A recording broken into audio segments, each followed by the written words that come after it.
What's going on, everybody? Welcome to Lunch with the Clydesdale. It is lunchtime. It's time to hang out, do our thing. Can't wait to chat with you all. It's a Monday afternoon, and I actually have a show idea after the weekend. So I'm super pumped about that. Yeah. So what we're going to eventually get into today is for years, I've been hearing about people talk about this show Full Swing and that CrossFit needs to get into the business of doing a show like that in order to grow the sport, the methodology, all of that stuff.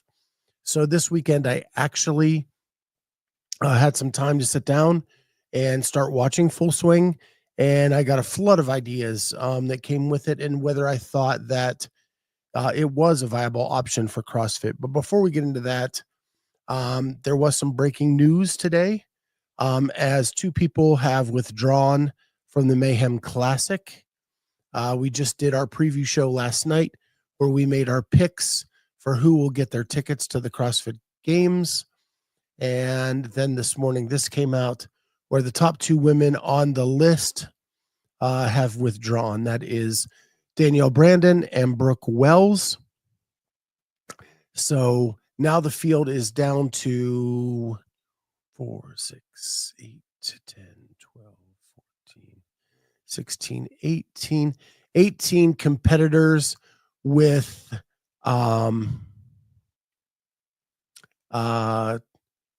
18 competitors, and 2 cannot qualify for the games.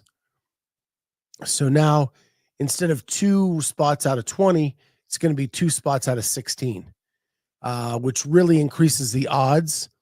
I know some people actually declined coming to this because of how stacked the field was, and that the odds weren't that good.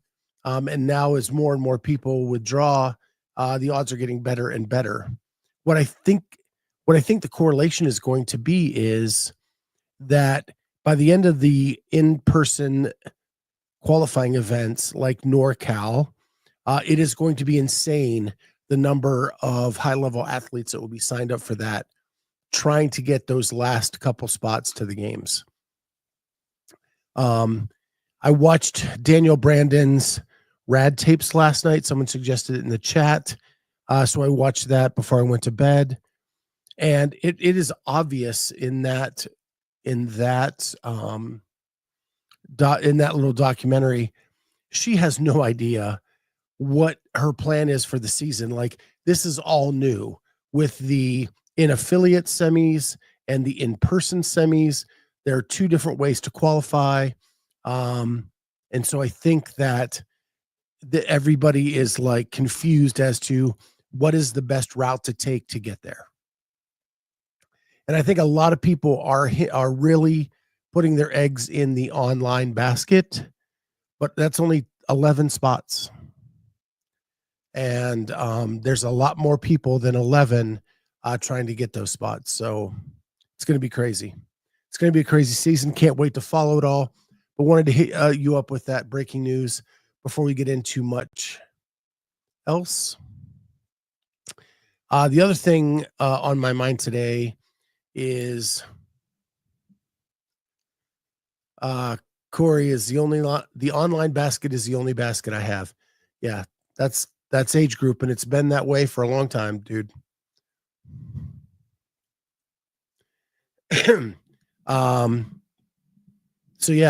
Craig says it's great news for Fee.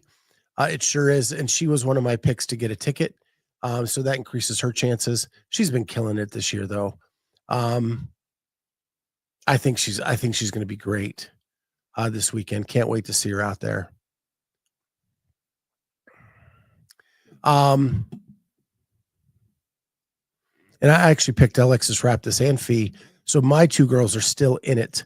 So this just thins out the herd a little bit for my picks. So the other thing I wanted to talk about is my wife and I sat down this weekend and watched Anora, the movie that won Best Picture of the Year at the Academy Awards. And my question to all of you is, who in the hell picks these movies? It was one of the biggest waste of times I've ever taken to watch a movie in my life. Um, to me, a movie is supposed to tell me a story. Uh, I'm supposed to, whether it is fiction or nonfiction, it's supposed to tell me a story. It took 45 minutes just to get to the beginnings of a storyline. The first 45 minutes were basically softcore porn and no storyline, just meandering through life. And then when there isn't a semblance of a storyline, uh, um, it starts to go in a way you're like, okay, now I get it. And then they completely abandon that storyline for the ending that just makes you go like, what the hell did I just watch? Um, honestly, I don't think I would have given it anything higher than like a D grade, maybe 1 or 2 stars tops. Um, and that's being generous. It was such a bad movie, and it was picked as the best movie of the year by these people. Um, do I think it was a DEI pick? I do not. I do not. It really had nothing to do with any of that even. Um, no, The Brutalist was a bigger waste of time. So Jody, I'll say I've seen worse movies, but it was a complete waste of 2.5 hours. Um, I have seen worse movies than this, but if you've won the best picture of the year, I would say that your expectations are higher. And it didn't come close to reaching any of that. So if you have not, it's on Hulu now. That's why we watched it. Andrew says, I think it was more on its subject matter than the actual movie. The, the subject matter is, I mean, I'm not going to spoil anything. She's a stripper. She meets a kid in the strip joint. They start hanging out. They impulsively get married. His parents do not like the fact that they're married, and they try to get the wedding annulled.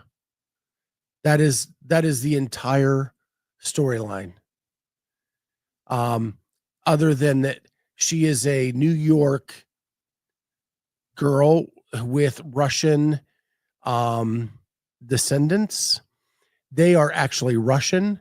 The boy and the family that wants the wedding annulled, and other than that, it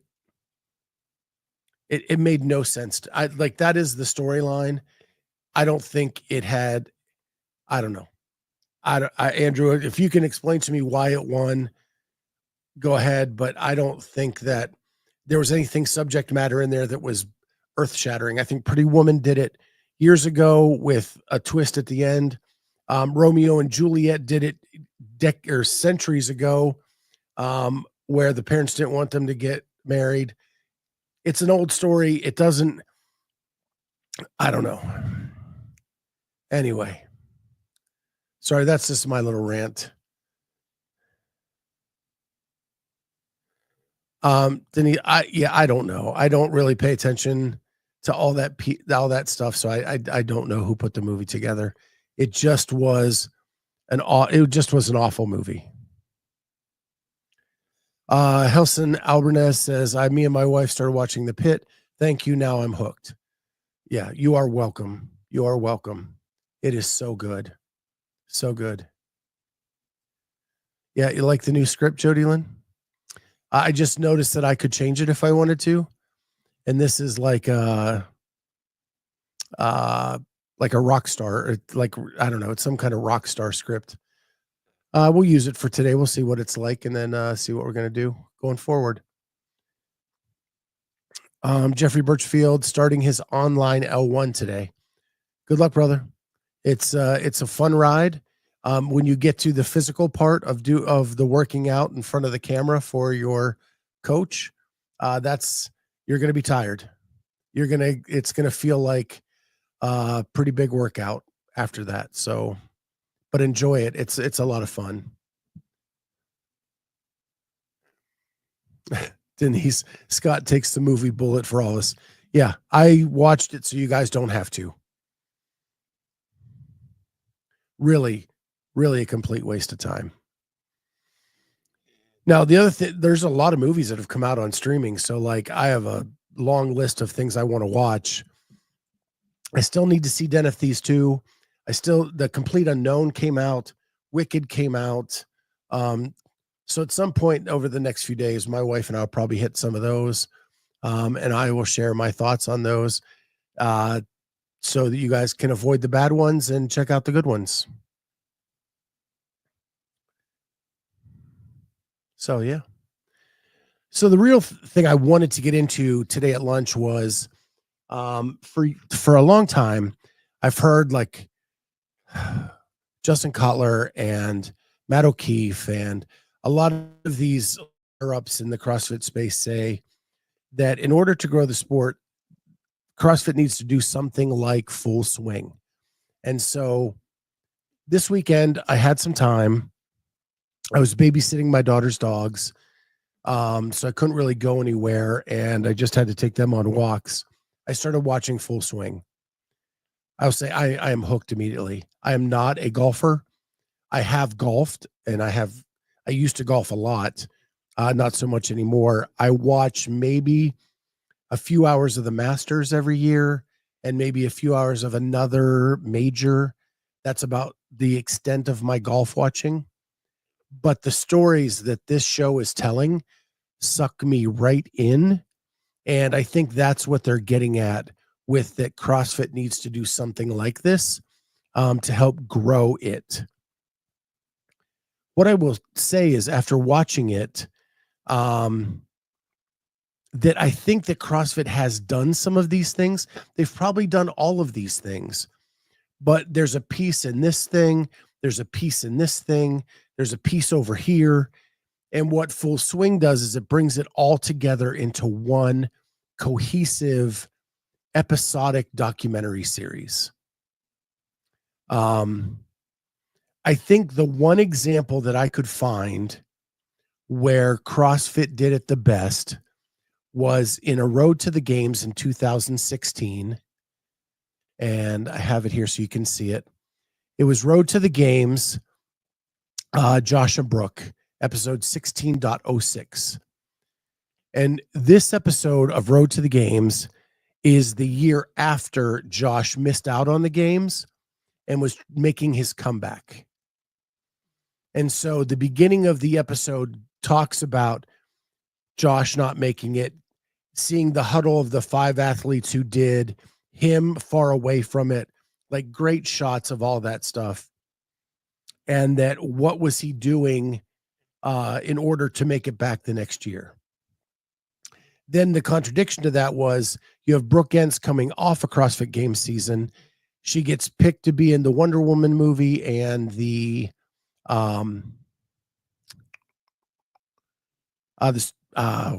the big DC movie with Batman and all of them.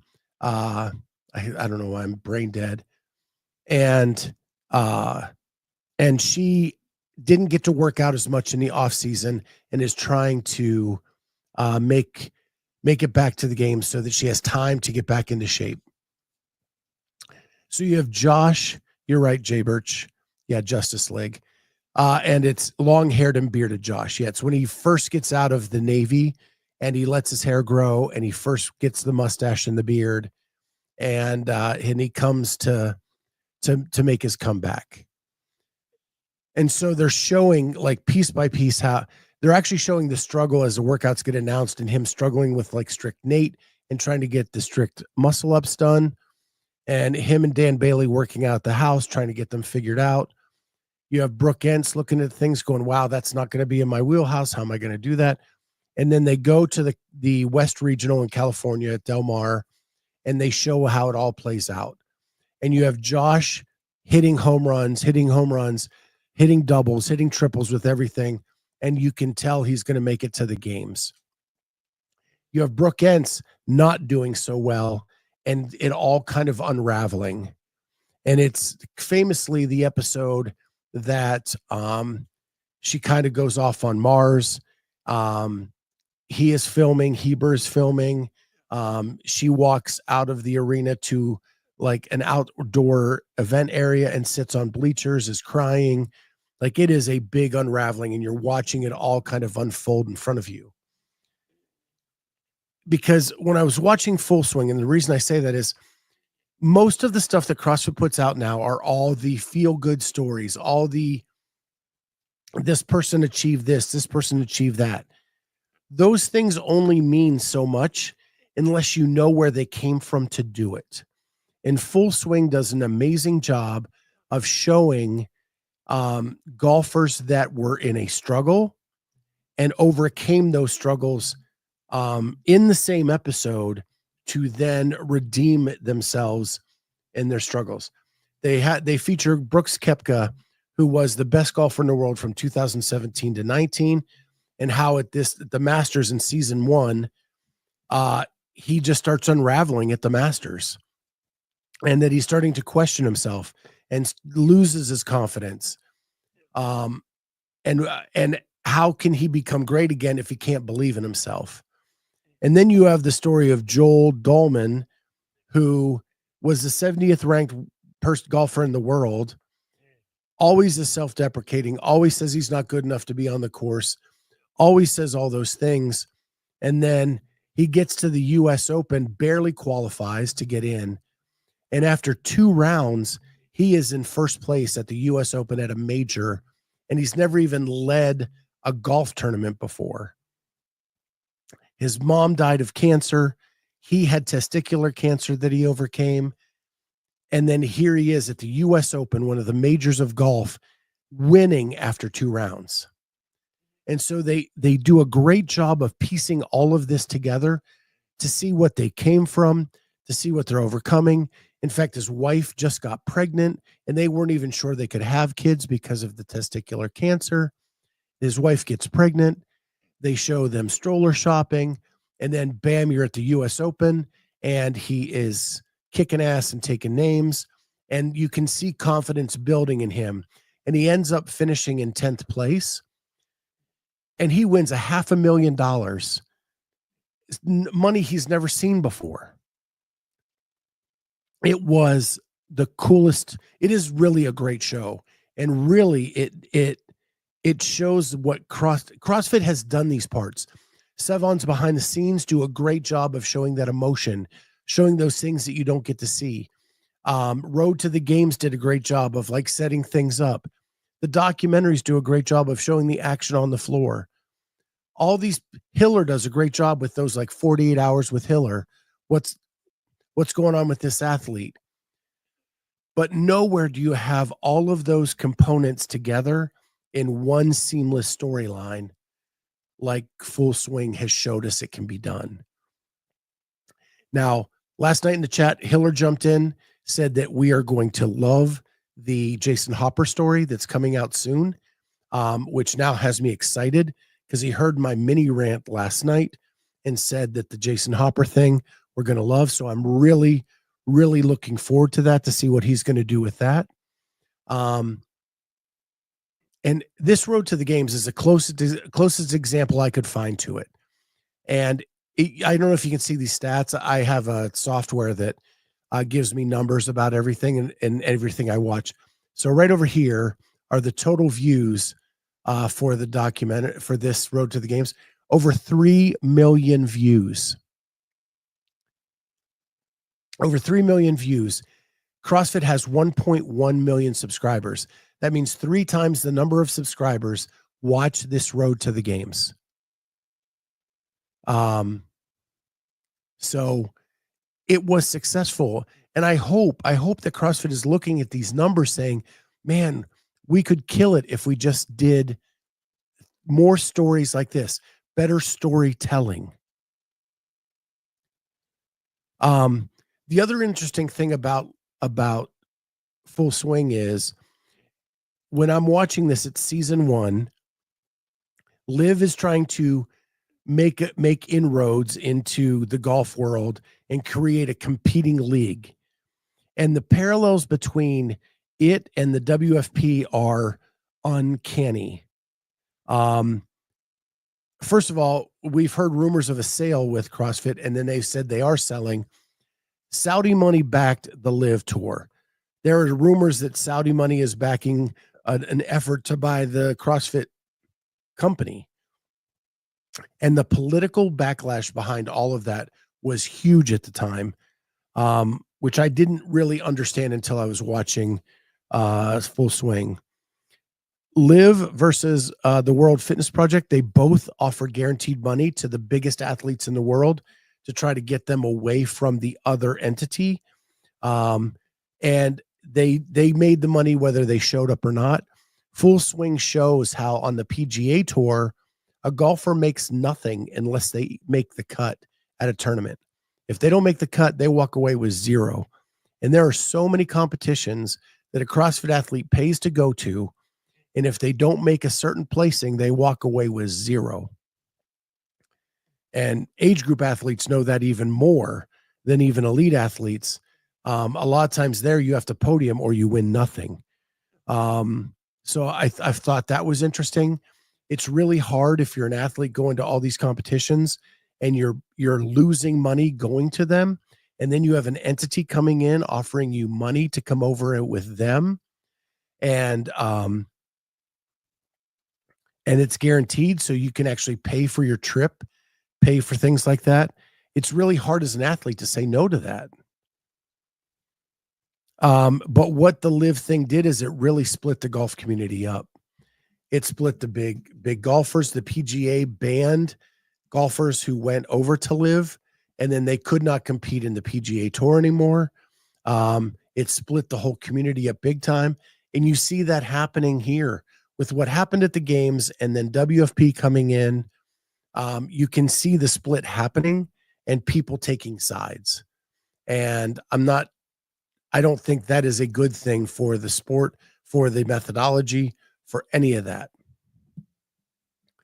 And it really illustrated how Live wasn't looking for necessarily the best athletes, but they were looking for the biggest and the biggest characters, the people that had the most followers on social media, the people that were doing things that garnered attention.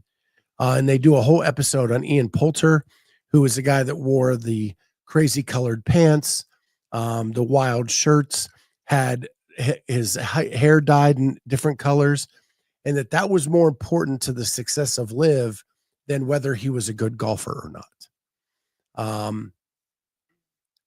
But what we learn in history is that the Live Golf Tour did not last. There was a merger with them in the PGA, and it didn't work. So what I find interesting now is you have the WFP going down the same path, using the same tactics. What are we going to see with them in a year or two? So, but if you're not watching Full Swing, I highly recommend it. It's really good. Like I said, I watch a couple hours of golf a year, a couple hours of the Masters, a couple hours of maybe another major. And other than that, I'm just like a drive-by golf fan.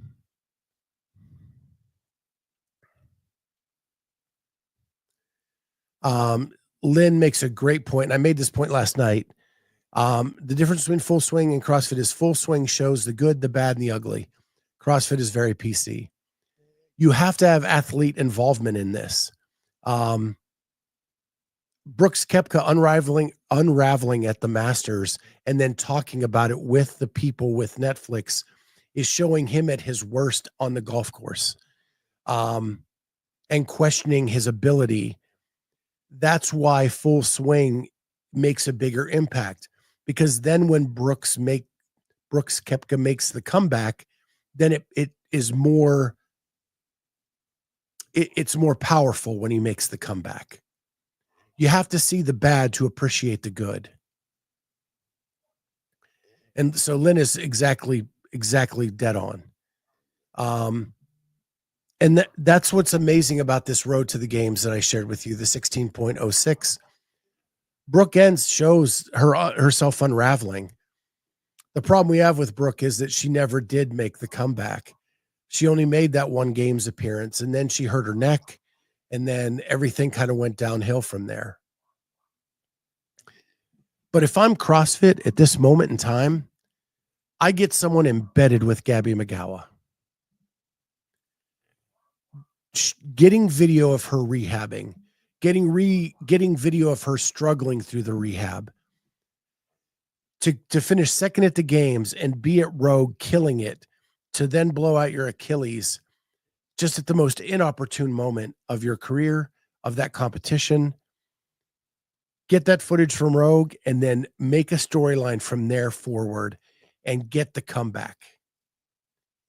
Show her at her worst at those rehab where she's in pain, struggling through. See what all she had to endure to make this comeback. That's, if I were CrossFit, that's what I would be doing from a media perspective.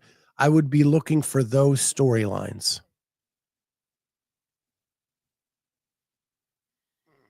You could do it with Heinrich Hypolainen, but I would think that it would be, I think you get more views with a Gabby McGowan because of where she finished at the games.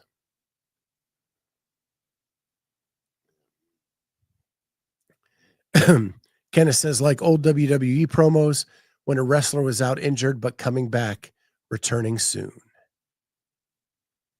Yeah, we all know she's going to make the comeback, right? Why not show the hurdle she has to overcome to then make that comeback?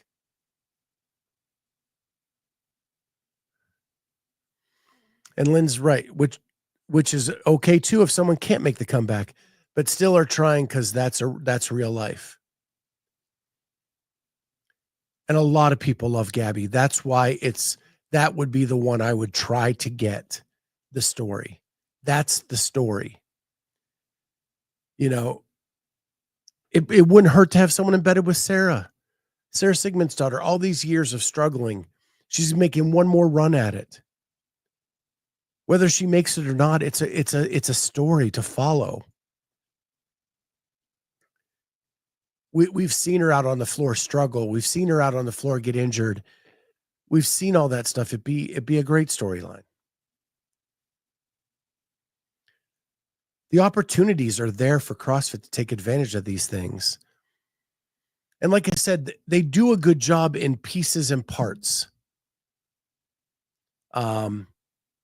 But it's never put together in one cohesive storyline, right? Like you get a piece of it in Savon's behind the scenes. You get a piece of it in a thing that CrossFit did. You get a piece of it in something Hiller did. You get a piece of it that they put on their own YouTube channel. And I don't think that the athletes understand that people want to see how they overcome the struggle. And so they're not going to put that stuff on their own YouTube channel. Very few athletes understand that, to be able to show that stuff on their own. They need someone to lead them through that so they can show that.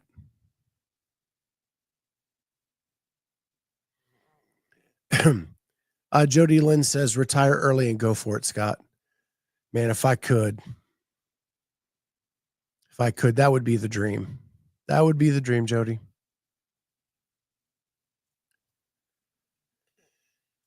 Kenneth says CrossFit wouldn't even have to do it themselves necessarily. All the big camps have media teams. Throw them some money and ask for their footage. Send it out to the masses. I don't think all the camps have massive media teams. I think Mayhem does. I think HWPO has some. I know Training Think Tank really only has like one guy that kind of does it all. I don't think Underdogs has a massive team anymore. Yeah, Proven probably has a big team.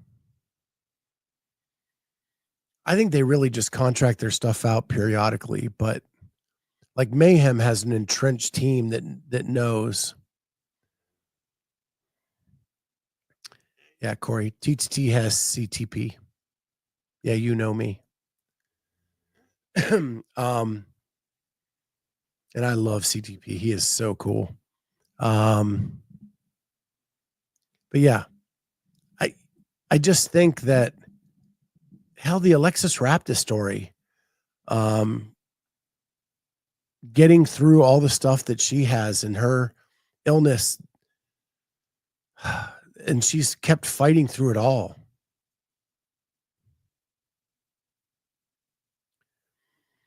Lynn says outside media are always better because they let the story build itself. F1, Unchained, Full Swing. What is Unchained? That one I've not heard of. I've seen Drive to Survive, and I've seen Full Swing. What is Unchained? That would be interesting. I think that third party media could do it. The time commitment to devote to it. I just don't know. Economically it'd be hard to get the payoff you need to kind of then see the fruits of your labor. Most of us in the media world do this stuff because we love it, and we just love the outcome of what's produced. Oh, Unchained is the Tour de France story, huh? Okay. Um, yeah, like when I did behind the scenes for the Masters last year, I didn't do it thinking that I was going to get a million followers and great feedback and blah blah blah. I thought that I wanted to do something that meant something to me, and it was the most rewarding thing I've ever done. But it didn't blow up my channel. It didn't, but I would do it again in a heartbeat.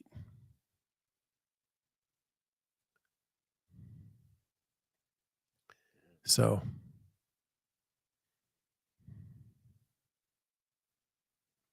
or a Roy Orbison hot song.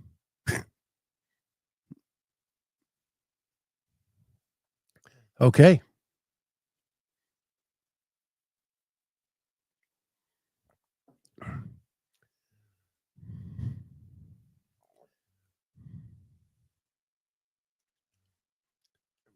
I've been, and we appreciate you for what you did.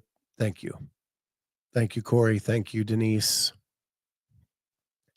And hopefully I get to do it. Hopefully I get to do it again this year in Columbus. Because I just love hanging out with you guys.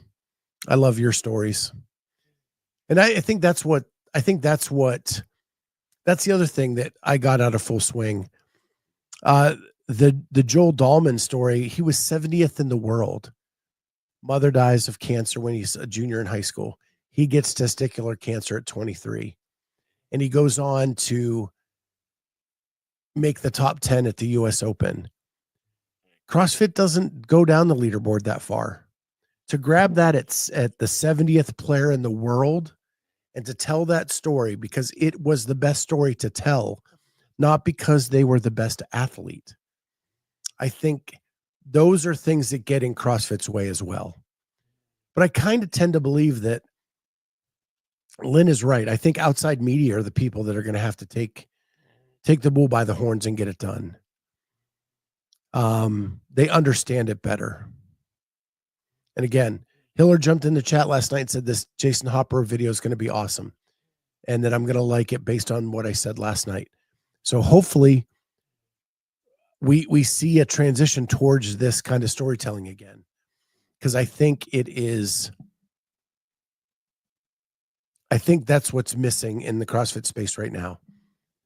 Road to the Games, behind the scenes back in the day, gave us that in a combo deal with the games documentaries. Now it's just pieces and parts everywhere with no cohesiveness, no line between them, no chain that connects it all.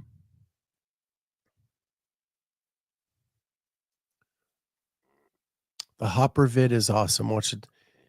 The new one or the workout one? I watched the workout one a couple days ago, but there's a full blown one coming out soon.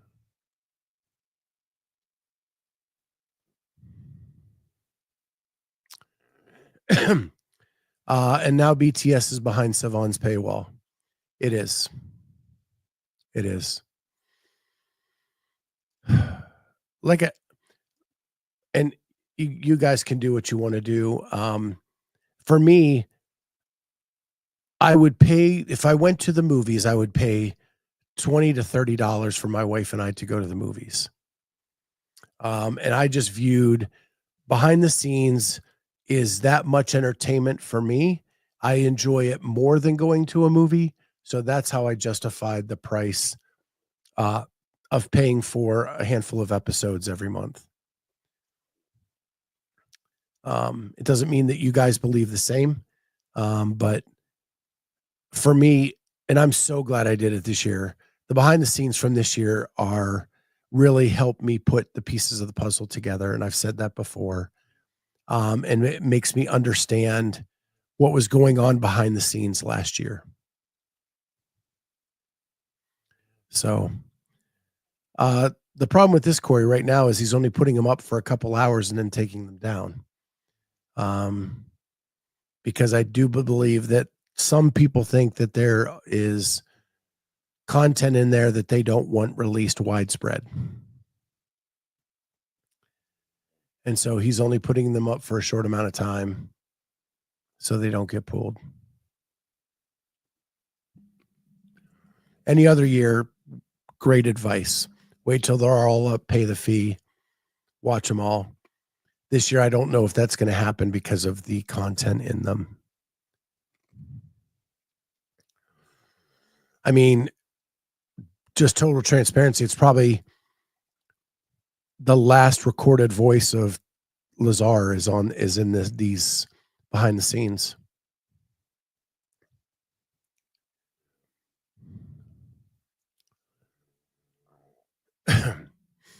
Because there is stuff from him right before the run swim. So it's probably the last time we heard from him.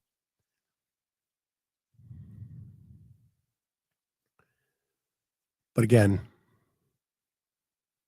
I think the people are out there to do this. I think that people are going to tell the story, and I hope that people go in this direction. But I just wanted to highlight why Full Swing is so popular and why it is possible for CrossFit to do it or a third party media, someone in the space, because we as a space have done it before. We just have to get it. We just have to get it more cohesive with a nice thread going through the whole thing. So, well, I hope your Monday is a great one and you have a great start to the week. Again, breaking news off the top. 2 people have withdrawn from the Mayhem Classic. Danielle Brandon and Brooke Wells.